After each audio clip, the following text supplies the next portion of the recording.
Jamás olvidaré el sonido de ese teléfono. Era un martes, estaba ordenando unas fotos antiguas.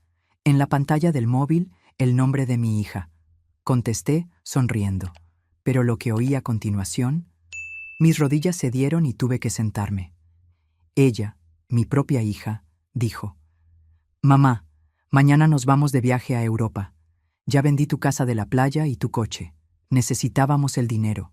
Adiós». Pero la mayor humillación no fue la venta, fue la falta de remordimiento.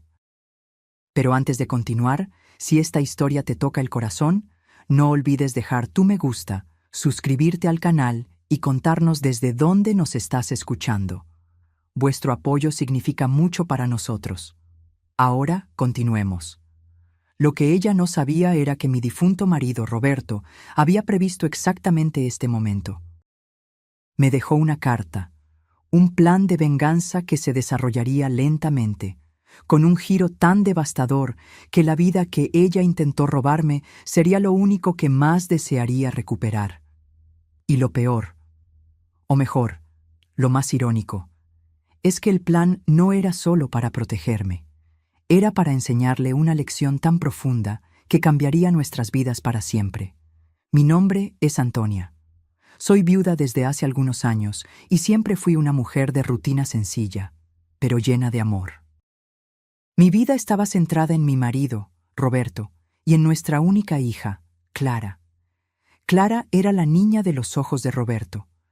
La amaba incondicionalmente, aunque, con el tiempo, yo notaba un brillo de codicia en sus ojos, algo que él siempre intentaba ignorar, pero que a mí me preocupaba cada vez más. Era un martes cualquiera. Yo estaba en la sala organizando algunas fotografías antiguas. Irónicamente, muchas de ellas de Clara cuando era niña. «Mamá, vendí la casa de la playa y tu coche. No tienes que preocuparte por nada, ya me encargué de todo el papeleo». La voz de ella sonaba distante, práctica, como si me estuviera informando sobre el clima. «Tengo que colgar ahora. Estoy en la consulta esperando a Fernando». Antes de que pudiera responder, el silencio. Solo el sonido irritante de la llamada finalizada.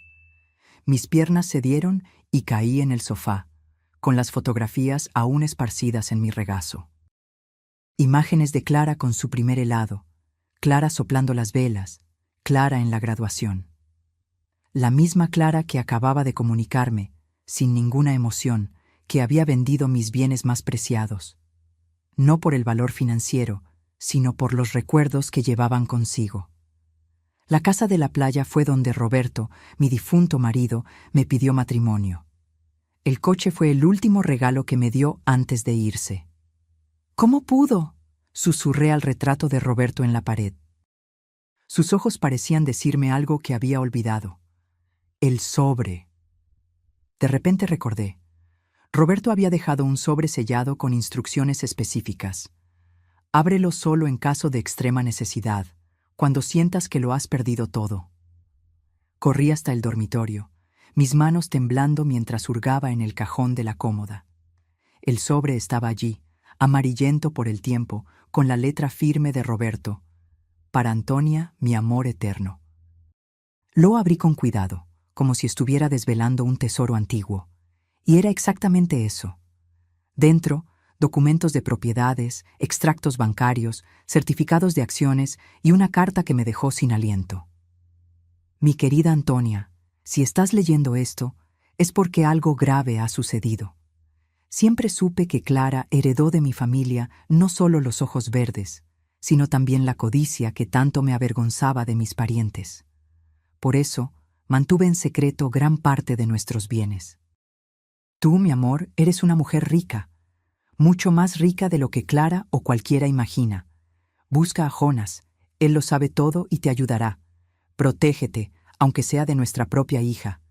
Con amor eterno, Roberto». Las lágrimas corrían por mi rostro mientras la rabia y el dolor se mezclaban. Roberto lo había previsto todo, conocía a su propia hija mejor que yo. Mientras yo la defendía, él silenciosamente preparaba una red de protección para mí. Al día siguiente, estaba en la oficina de Jonas. Él no pareció sorprendido con mi visita. «Antonia, por fin», Roberto me dijo que un día vendrías. Jonas, un señor de cabello gris y mirada comprensiva, me recibió como quien espera a un viejo amigo. ¿Qué ha pasado? Le conté todo, la llamada, la venta, la traición. Cada palabra salía como veneno de mi pecho. Jonas solo escuchaba, asintiendo ocasionalmente. Clara falsificó tu firma, Antonia. La venta no tiene validez legal. Él abrió una carpeta en su mesa. Además, todos estos bienes a tu nombre. Ella no tiene idea de la fortuna que posees. ¿Qué debo hacer, Jonas? ¿Confrontarla? ¿Denunciarla? Jonas sonrió, no con alegría, sino con determinación. ¿Venganza? Tal vez, pero no de la forma que imaginas. Vamos a recuperar tus bienes silenciosamente. Mientras tanto, deja que Clara piense que estás arruinada. Deja que se vaya a Europa con Fernando y gaste el dinero que ella cree haberte robado. Cuando se acabe, y se acabará, ella volverá. ¿Y entonces? Pregunté, imaginando una confrontación dramática. Entonces tendrás la oportunidad de enseñarle una lección que jamás olvidará. No con gritos o acusaciones, sino con algo mucho más poderoso: la realidad. Los meses siguientes fueron un ejercicio de paciencia y estrategia. Jonas revirtió la venta fraudulenta de la casa de la playa y recuperó mi coche, todo sin que Clara lo supiera. Recibía actualizaciones sobre ella a través de conocidos, viajes lujosos por Europa, restaurantes caros, ropa de diseñador, todo financiado con lo que ella creía ser mi último recurso. Yo vivía en silencio, habitando mi dolor, pero también planeando cada movimiento con la precisión de una jugadora de ajedrez. No quería solo castigar a Clara, quería enseñarle, transformarla. La misma niña que yo había criado con tanto amor no podía ser solo un monstruo de codicia. Había algo de Roberto en ella, algo bueno que necesitaba ser rescatado. 6 meses después, recibí la llamada que Jonas había previsto. La voz de Clara ya no era fría ni práctica, estaba entrecortada, rota. «Mamá, ¿puedo volver a casa?», sollozaba al teléfono. «Fernando me dejó. No tengo dinero. No tengo dónde quedarme. Él se llevó todo y desapareció». Respiré hondo antes de responder, sintiendo el peso de cada palabra. «Tu casa siempre estará aquí, hija». Lo que Clara no sabía es que la casa a la que volvería no era la misma que había dejado. No físicamente, sino emocionalmente. Yo ya no era solo una madre traicionada. Era una mujer con un plan. Y esa sería solo la primera etapa de una lección que cambiaría nuestras vidas para siempre. Clara no sabía que, al regresar a mis brazos abiertos, encontraría no solo un hogar, sino el comienzo de un viaje de redención que yo había orquestado cuidadosamente. Porque mientras ella creía estar volviendo a una madre derrotada y sin recursos, en realidad estaba entrando en un mundo donde cada migaja de consuelo sería parte de mi venganza silenciosa. Y lo más chocante, la antigua caja fuerte de la familia, que Clara jamás supo que existía, guardaba no solo joyas valiosas, sino también secretos sobre Fernando que harían que su mundo se derrumbara de nuevo. Clara llegó una mañana lluviosa, arrastrando una única maleta donde antes había partido con 5. Sus ojos, antes altivos, ahora evitaban los míos. El rostro, antes maquillado con productos caros, mostraba ojeras profundas y una palidez que delataba noches mal dormidas. «Gracias por recibirme, mamá». Su voz era casi un susurro. La abracé, sintiendo su cuerpo delgado temblar contra el mío. Por un momento, toda la rabia planeada se desvaneció, reemplazada por el instinto maternal. Pero entonces recordé la llamada telefónica, la frialdad, la traición. Este no sería un regreso fácil, para ninguna de las dos. «Tu habitación está como la dejaste», dije, manteniendo mi voz neutra. «Debes estar cansada del viaje».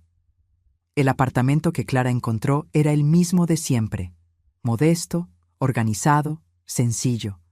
Ella no sabía que, a pocos kilómetros de allí, yo poseía un condominio entero. No sabía que el coche antiguo en el garaje era solo una elección, no una necesidad. La farsa de la pobreza era mi primera lección. Esa noche, mientras ella dormía, examiné su maleta. Entre ropa cara arrugada y algunos artículos de higiene, encontré una carpeta con documentos. Deudas. Muchas deudas. Fernando había usado el nombre de Clara para préstamos exorbitantes. Mi hija no solo estaba arruinada, estaba hundida en un agujero financiero del que tardaría años en salir. Perfecto, susurré, devolviendo todo a su lugar. La lección sería más profunda de lo que imaginé. A la mañana siguiente, Clara intentó explicar su situación entre sorbos de café barato. Fernando, él no era quien yo pensaba. Usó mi nombre, abrió cuentas, hizo préstamos. Ella miraba la taza como si buscara respuestas en el líquido oscuro. Lo descubrí demasiado tarde. Cuando lo confronté, simplemente desapareció con el dinero que quedaba. ¿Y el dinero de la venta de la casa y el coche?, pregunté inocentemente. Ella tragó saliva. Se acabó. Lo gastamos en viajes, ropa. Fernando decía que estábamos invirtiendo, pero en realidad, una lágrima corrió. Mamá, arruiné nuestras vidas. Asentí lentamente. Entonces tenemos que empezar de nuevo. ¿Has buscado trabajo? Clara pareció sorprendida por la pregunta. En su vida anterior, trabajo era una palabra distante. Ella había vivido de las rentas que Roberto dejó, luego del dinero que creía haberme robado. Voy a buscar, respondió insegura, y así comenzó la segunda fase de mi venganza pedagógica. Clara empezó a buscar trabajo a diario. Fue rechazada en entrevistas para puestos que consideraba por debajo de su capacidad. Finalmente, consiguió un empleo como limpiadora en una oficina. Ella, que nunca había limpiado ni su propio cuarto. Cada noche, volvía exhausta, con las manos rojas por los productos químicos y los ojos llorosos. Yo le ofrecía una cena sencilla, un hombro silencioso. Nunca mencionaba la ironía de la situación, nunca le echaba en cara la traición. La realidad lo hacía por mí, a diario. Pasó un mes. Clara comenzó a cambiar. El trabajo duro traía un nuevo brillo a sus ojos, no de felicidad, sino de comprensión. Se levantaba temprano, organizaba la casa antes de salir, volvía con pequeñas contribuciones para los gastos. «Me dieron un aumento», dijo orgullosa una noche, poniendo algunas notas sobre la mesa. «No es mucho, pero ayudará con las cuentas». Sonreí, guardando el dinero. Esas notas valían más por el gesto que por el valor. Eran las primeras semillas de transformación brotando. En el tercer mes decidí avanzar con el plan. Dejé a propósito sobre la mesa un segundo sobre, similar al que Roberto me había dejado. Clara lo notó de inmediato. «¿Qué es esto, mamá?» «Algo que tu padre dejó. Lo descubrí hace poco». Observé su reacción mientras abría el sobre. Dentro había la ubicación de una caja fuerte antigua y su combinación. Clara me miró confundida. «¿Vamos a revisarla juntas?», sugerí. La caja fuerte estaba en un banco en el centro de la ciudad. Cuando el empleado nos dejó a solas en la sala, Clara giró la combinación con dedos temblorosos. Dentro, una colección de joyas de la familia, piezas antiguas, valiosas, con historias que yo conocía de memoria. «Dios mío», susurró Clara, tocando un collar de perlas. «Esto debe valer una fortuna». Vi el brillo familiar en sus ojos, el mismo que tenía cuando llamó para informar sobre la venta de la casa. Codicia. Esperé, conteniendo la respiración. «Mamá», comenzó lentamente, «quizás podamos vender algunas piezas. Podríamos pagar parte de las deudas de Fernando. Quizás él vuelva si...» La interrumpí con un gesto brusco. «Estas joyas son recuerdos, Clara. No están a la venta». Ella pareció sorprendida por mi firmeza.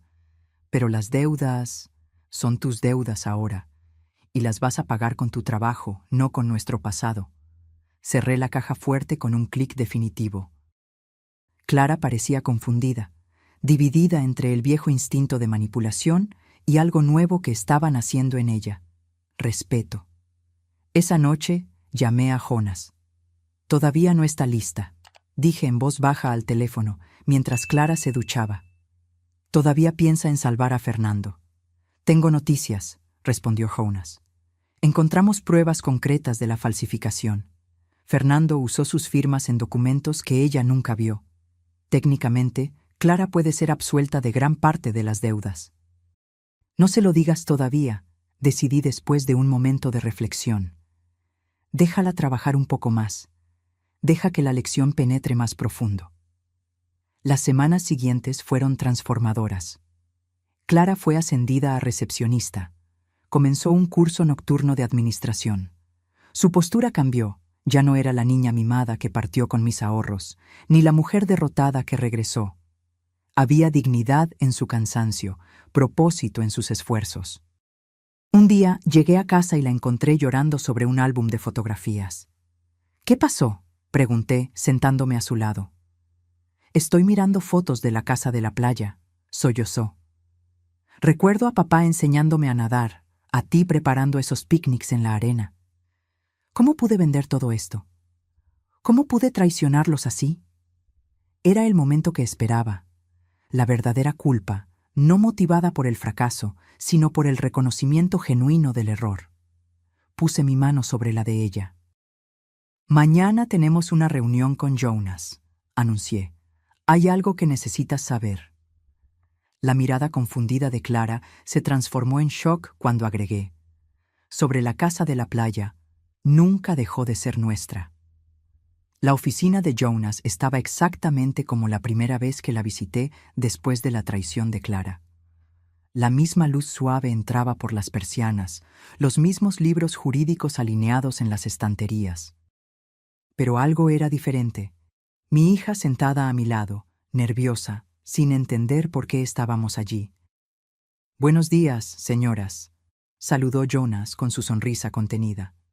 «Clara, es bueno por fin conocerte en persona». Clara me lanzó una mirada interrogativa.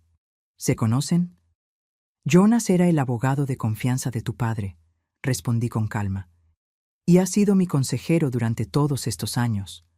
Jonas abrió una carpeta gruesa sobre la mesa. «Clara, estamos aquí para discutir tu situación legal y financiera». Durante 3 horas, Jonas explicó metódicamente toda la verdad. Cómo la venta de la casa de la playa y del coche había sido revertida por falsificación. Cómo su padre había protegido gran parte de los bienes de la familia a mi nombre. Cómo yo no era la mujer sin recursos que ella imaginaba, sino propietaria de inmuebles, acciones y empresas. Clara palidecía con cada revelación. Sus ojos iban de Jonas a mí, incrédulos. «Todo este tiempo», murmuró finalmente. «Todo este tiempo podrías haber resuelto mis deudas con una llamada telefónica». «Sí», respondí simplemente. «¿Por qué no lo hiciste? ¿Por qué me dejaste trabajar como limpiadora, sufrir con los cobradores, vivir en la ansiedad?» Su voz oscilaba entre el dolor y la indignación. Me levanté y caminé hasta la ventana, observando la ciudad antes de volverme para mirarla. «Porque necesitabas entender el valor de las cosas, Clara. No solo el valor monetario, sino el valor del trabajo, de la honestidad, de la familia. Me traicionaste de la peor manera posible. Vendiste recuerdos como si fueran solo ladrillos y metal. Trataste mi amor como algo desechable». Mi voz no era acusadora, era firme, como la de una profesora explicando una lección difícil. Podría haber gritado, haberte echado, incluso haberte denunciado a la policía. Pero, ¿qué lección habrías aprendido? ¿Que tu madre era una persona más que te rechazaba? No. Volví a sentarme frente a ella. «Yo elegí enseñarte». Clara se cubrió el rostro con las manos, sollozando. «Las deudas». Jonas interrumpió delicadamente. «Tenemos pruebas suficientes de que Fernando falsificó su firma en varios documentos. Podemos anular gran parte de ellas legalmente». Clara levantó el rostro marcado por las lágrimas. «¿Y qué pasa ahora? ¿Volvemos al principio, como si nada hubiera pasado?» «No», respondí firmemente. «Nada será como antes. La cuestión es, ¿qué quieres que sea a partir de ahora? Ella se quedó en silencio por un largo momento, absorbiendo todo. «Quiero seguir trabajando», dijo finalmente, para mi sorpresa. «Me ascendieron a asistente administrativa. Quiero terminar mi curso». Asentí sintiendo una inesperada ola de orgullo. «Y quiero hacer algo con la casa de la playa», continuó más firme. «Algo significativo. Tal vez transformarla en un refugio temporal para mujeres que sufrieron como yo, pero que no tienen una madre como tú para enseñarles». Jonas sonrió, mirándome con aprobación. «Parece que tu estrategia funcionó, Antonia». Salimos de la oficina diferentes de cómo entramos. Clara caminaba a mi lado, no como la hija derrotada que volvió suplicando ayuda, ni como la joven arrogante que me traicionó, sino como una mujer en transformación. «¿Por qué me perdonaste?», preguntó mientras esperábamos el ascensor. «Después de todo lo que hice...». «Perdonar no significa olvidar o fingir que no hubo dolor», respondí. «Significa elegir enseñar en lugar de castigar, amar en lugar de rechazar. Tu padre siempre creyó que podías ser mejor que tus impulsos. Yo también». De camino a casa, nos detuvimos frente a uno de los edificios en el centro. «Este edificio es tuyo», dije casualmente. Clara miró incrédula el imponente edificio comercial. «¿Mío?»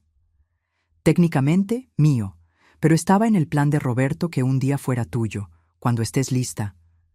Ella no respondió de inmediato, solo contempló el edificio como si lo viera por primera vez. «No estoy lista», dijo finalmente. «Todavía no». Sonreí, apretando su mano. «Lo sé. Y eso demuestra que estás aprendiendo».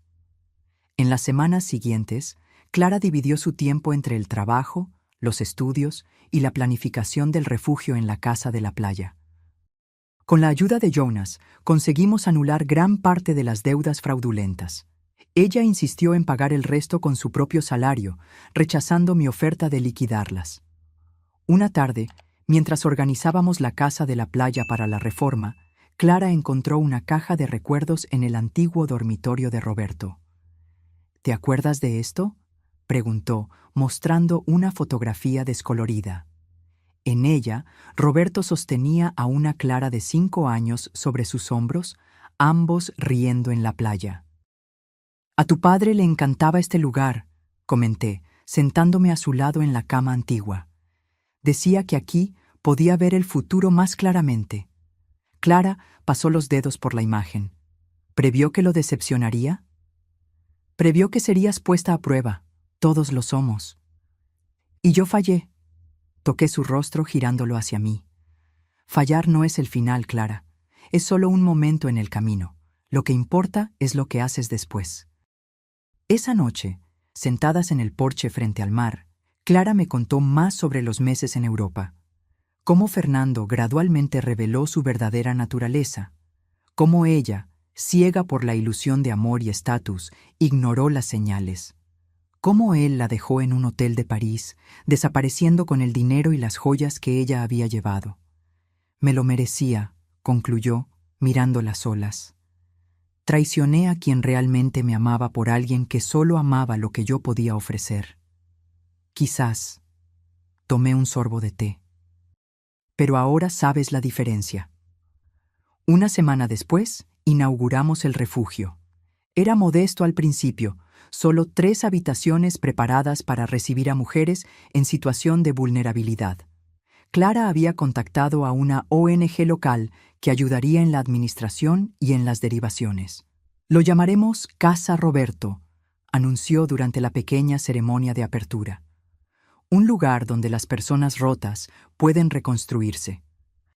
Observé a mi hija hablando con trabajadores sociales y voluntarios, explicando su visión con pasión.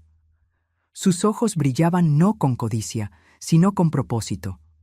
Esta era la hija que Roberto siempre vio, incluso cuando yo dudé de que existiera. Jonas se acercó, ofreciéndome una copa de champán. «Tu venganza fue un éxito», comentó en voz baja. «No fue venganza», corregí. «Fue amor en su forma más difícil». El tiempo tiene una manera peculiar de curar heridas, transformando cicatrices en recuerdos y dolor en sabiduría. Pasó un año desde la inauguración de la Casa Roberto.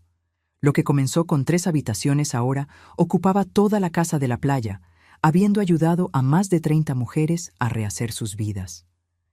Clara se convirtió en gerente del proyecto, dividiendo su tiempo entre el trabajo corporativo y el refugio.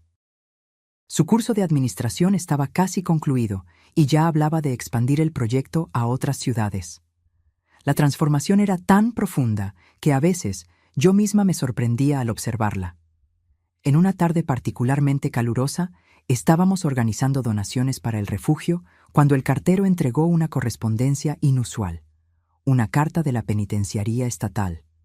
«Es de Fernando», dijo Clara, sosteniendo el sobre como si fuera algo tóxico. Su rostro no mostraba emoción. «¿La vas a abrir?», pregunté, intentando mantener la voz neutra. Clara miró el sobre por un largo momento antes de responder. «No. Lo que sea que tenga que decir, ya no importa». Tiró la carta cerrada a la basura y continuó catalogando las donaciones como si nada hubiera pasado. Ese simple gesto confirmó lo que yo ya sabía. Mi hija estaba finalmente libre, no solo de Fernando, sino de los fantasmas de su propio pasado. Esa noche, después de que Clara se fue a una reunión con voluntarios, rescaté la carta de la basura. No por duda, sino por curiosidad. ¿Qué tendría que decir el hombre que casi destruye a mi hija? La carta era predecible. Disculpas vacías, promesas de cambio, peticiones de ayuda financiera para volver a empezar cuando saliera. Fernando había sido arrestado por fraudes en otro país y extraditado. Terminaba mencionando el dinero de la venta de la casa y del coche que seguramente aún quedaba. Sonreí con ironía. Él nunca entendería lo que realmente importaba. Rompí la carta en pedazos pequeños y la devolví a la basura, donde pertenecía. 2 días después, Jonas me invitó a almorzar. Se había convertido en más que un abogado, era un amigo, un confidente. «Tengo algo para mostrarte», dijo, pasándome una carpeta.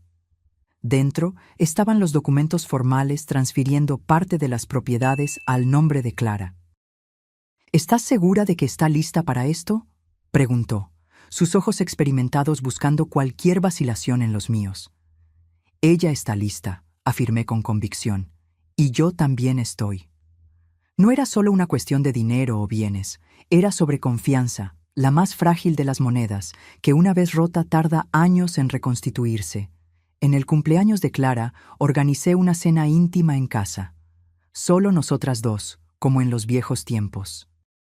Preparé su comida favorita y arreglé la mesa con la mejor vajilla. «Tengo un regalo para ti», anuncié después del postre. Le entregué un sobre, el tercero y último de nuestro viaje. Ella lo abrió con cuidado, quizás temiendo lo que encontraría. Sus ojos recorrieron los documentos, abriéndose de sorpresa. «Mamá, esto es... Tu padre siempre quiso que heredaras parte de los negocios. Ahora es el momento». Clara puso los papeles sobre la mesa, sus manos temblando ligeramente. «No sé si me merezco esto». «No es cuestión de merecer, Clara. Es cuestión de estar lista para la responsabilidad que conlleva». Ella se levantó y me abrazó, un abrazo diferente a todos los anteriores. No era el abrazo de una hija dependiente o arrepentida, sino de una mujer agradecida por una segunda oportunidad. «Gracias por no rendirte conmigo», susurró.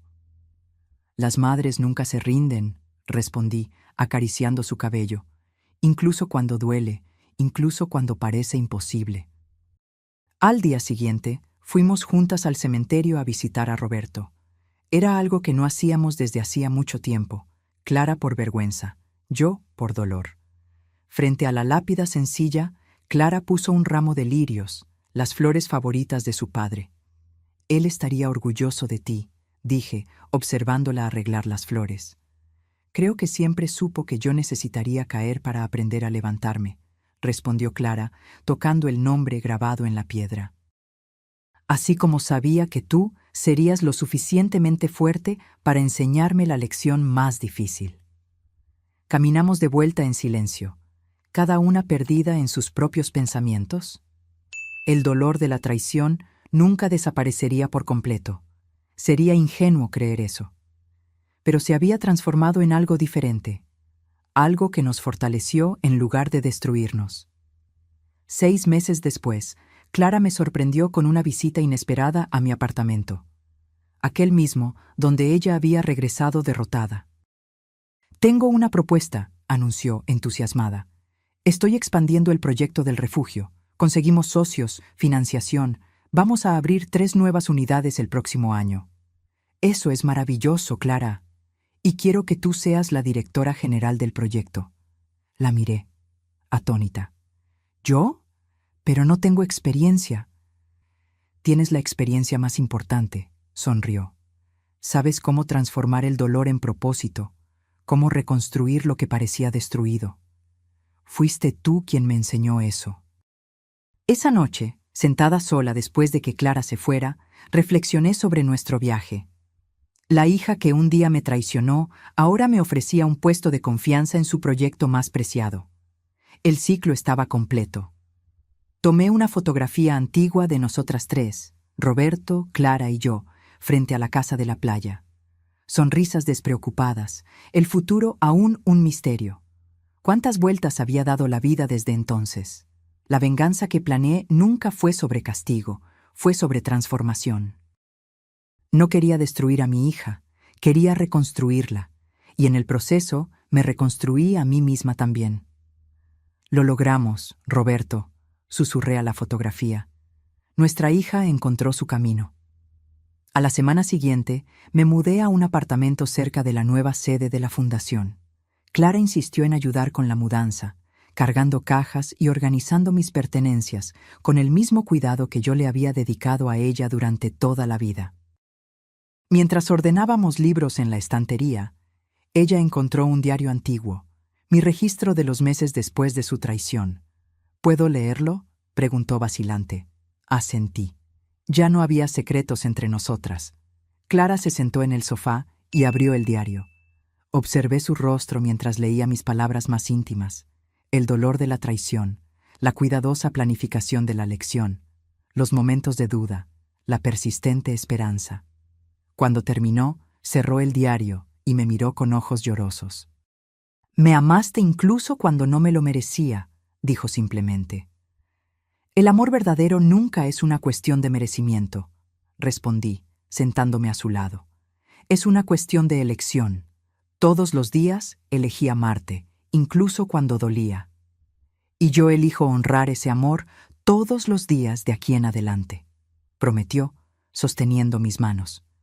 Esa noche, bajo un cielo estrellado, celebramos no solo un nuevo comienzo profesional, sino el renacimiento de un lazo que nunca debería haberse roto.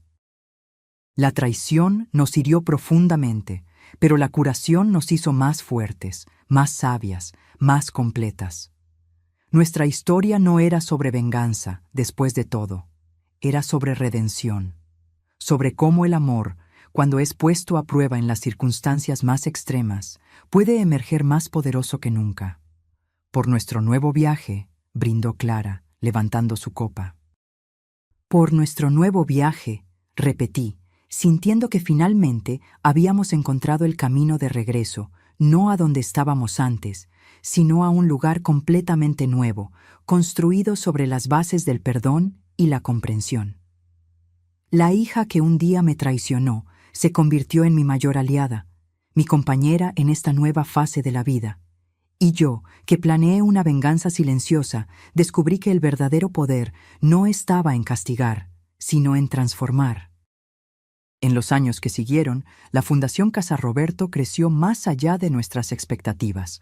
Lo que comenzó como un refugio en una casa de la playa se convirtió en una red de apoyo con unidades en 3 estados. Clara lideraba la expansión con una pasión contagiosa, mientras yo supervisaba los programas de acogida y recuperación.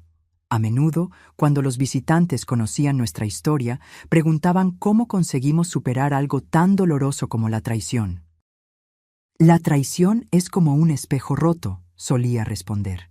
Podemos cortarnos intentando juntar los pedazos o podemos usar cada fragmento para crear un mosaico más hermoso y significativo.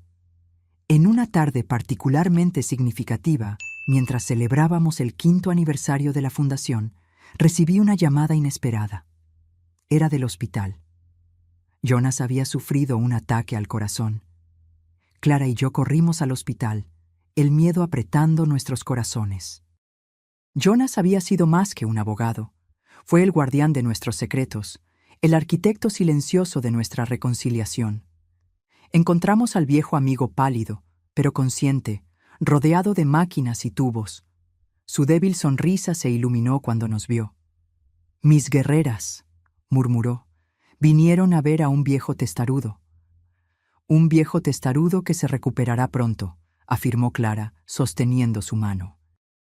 Después de que los médicos nos aseguraron que Jonas estaba estable, volvimos a casa en silencio, cada una absorta en pensamientos sobre la fragilidad y el tiempo. «Él fue esencial para nosotras, ¿verdad?», comentó Clara mientras conducía. «Sin Jonas, quizás yo nunca habría aprendido la lección». «Todos necesitamos a alguien que nos ayude a ver más allá del dolor», respondí, observando la ciudad pasar por la ventana. Alguien que nos recuerde quiénes somos realmente cuando lo olvidamos. A la semana siguiente, mientras Jonas se recuperaba, Clara encontró una caja con documentos antiguos en su oficina. Entre ellos, cartas que Roberto me había escrito, pero nunca enviado. Jonas las había guardado todos estos años, esperando el momento adecuado. «Él quería que las tuvieras ahora», Clara explicó, entregándome el fajo amarillento por el tiempo. Esa noche, sola en mi habitación, leí cada palabra que mi marido había escrito. Palabras de amor, de preocupación, de esperanza para el futuro de nuestra hija. En la última carta, fechada pocos días antes de su muerte, escribió: «Antonia, mi amor eterno, sé que Clara necesitará ser puesta a prueba un día. La vida tiene una manera de ponernos cara a cara con quienes somos realmente. Cuando ese momento llegue, confío en ti para guiarla no con rabia, sino con sabiduría. No con castigo, sino con amor. Porque al final, es el amor lo que lo cura todo, incluso las heridas más profundas». Lloré como no lo hacía en años, sintiendo a Roberto presente de una forma que no sentía desde su partida. Él lo había previsto todo, no por desconfianza, sino por conocer el corazón humano, sus debilidades y su capacidad de redención. A la mañana siguiente le mostré las cartas a Clara.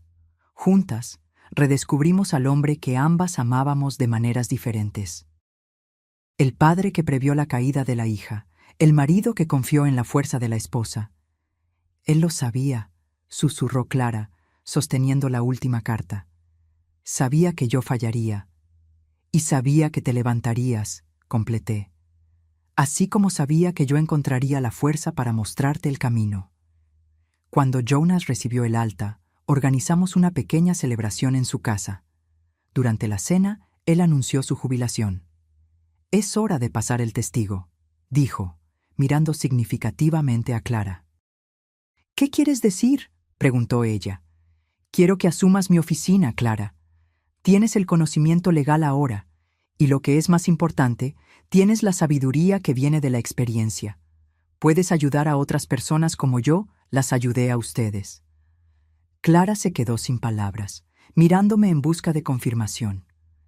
«¿Estás lista?», afirmé con confianza. Y lo estaba.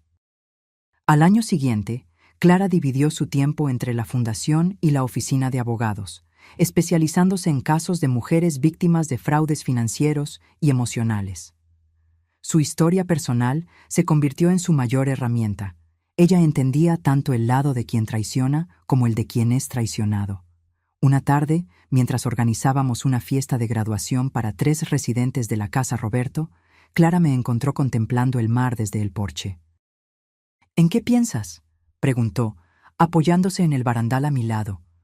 «En cómo la vida da vueltas», respondí.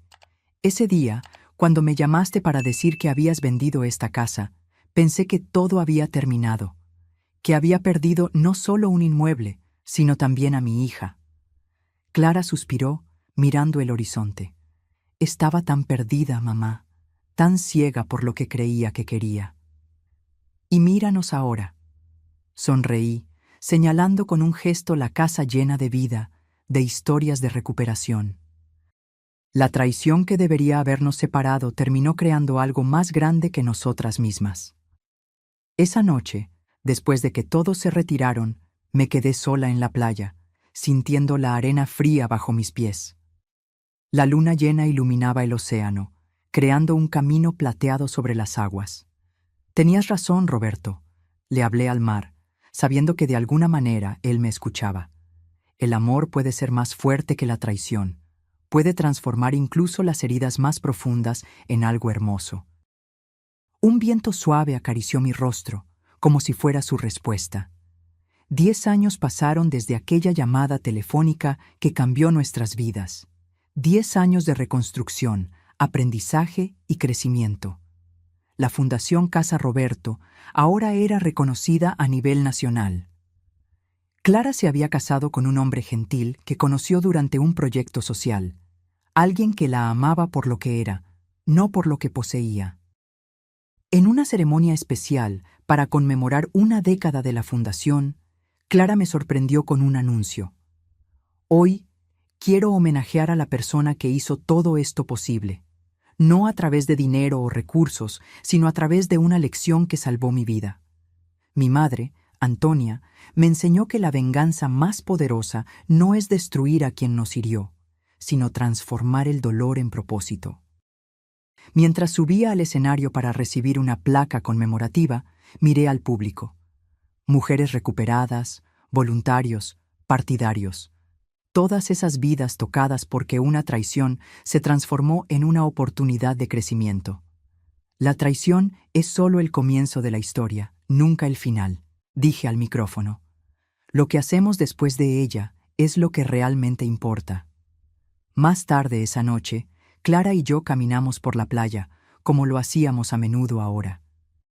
«Sabes, mamá», dijo, mientras observábamos las estrellas, «a veces pienso en lo que habría pasado si hubieras reaccionado de otra manera, si me hubieras denunciado, rechazado, cortado lazos conmigo. Habría sido más fácil», admití. «La rabia siempre parece el camino más simple, pero no el más sabio». Ella sonrió, apretando mi mano. «Gracias por elegir el camino difícil, por elegir enseñarme en lugar de castigarme». «Gracias por estar dispuesta a aprender», respondí. «Muchos no lo están». Esa noche, acostada en mi cama oyendo el sonido de las olas, reflexioné sobre todo nuestro viaje.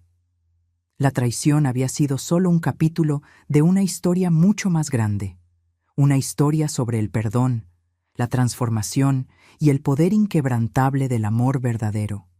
La hija que un día me traicionó ahora llevaba mi legado con honor y sabiduría. Y yo, que un día planeé una venganza, descubrí que la verdadera victoria no estaba en hacer sufrir a alguien, sino en ayudarlo a convertirse en una mejor persona. Esa, me di cuenta, era la lección final de Roberto para nosotras dos. Que incluso de las cenizas de la peor traición pueden hacer algo hermoso y duradero. Algo que trasciende el dolor y toca otras vidas, creando un legado de curación que se extiende mucho más allá de nosotras. Y mientras el sueño llegaba suavemente, sentí una paz profunda, la paz de quien sabe que eligió el camino correcto, incluso cuando era el más difícil de recorrer. Porque, al final, no es la traición lo que define nuestra historia, es cómo elegimos responder a ella. ¿Y tú? ¿Qué harías en mi lugar? ¿Perdonarías a tu hija? ¿Tendrías la paciencia para enseñarle una lección tan difícil? ¿O la entregarías a la policía? Comparte tu opinión en los comentarios de abajo. Y si te gustó esta historia de superación y venganza silenciosa, dale a me gusta, suscríbete al canal y activa la campanita para no perderte ninguno de nuestros próximos vídeos. Hasta la próxima.